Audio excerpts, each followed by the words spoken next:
खुलुमबाय, आं उदांस्रि मुसाहारि। बड'लेण्ड बुब्लिनि जानानै बयखौबो बरायना लाबाय। दिनै 21 नभेम्बर 2024। नोंथांमोननो बड'लेण्ड बुब्लिया दिनैनि साना मा मानि थाखाय मिथिजायो एबा दिनैनि सानाव मा मा हाबाफारि फालिनाय जायो, नोंथांमोननो फारि फारि बड'लेण्ड बुब्लिया फोरमायगोन। दिनैनि सानखौ वर्ल्ड टेलिभिजन डे महरै फालिनाय जायो।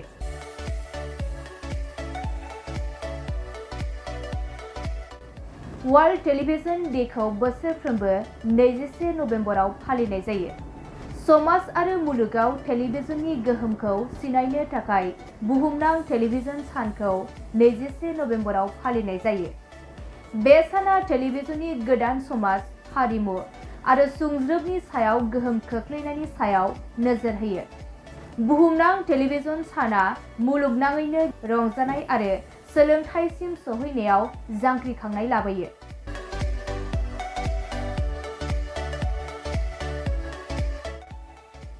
बेनि अनगायैबो दिनैनि सानखौ बौजोलस नोभौ डे,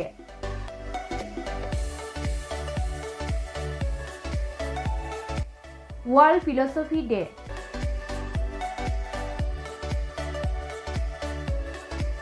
आरो नेशनेल रुरेल हेल्थ डे महरै फालिनाय जायो।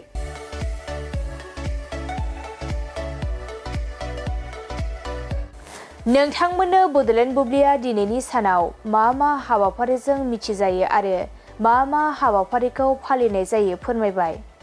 गोजोन्थों।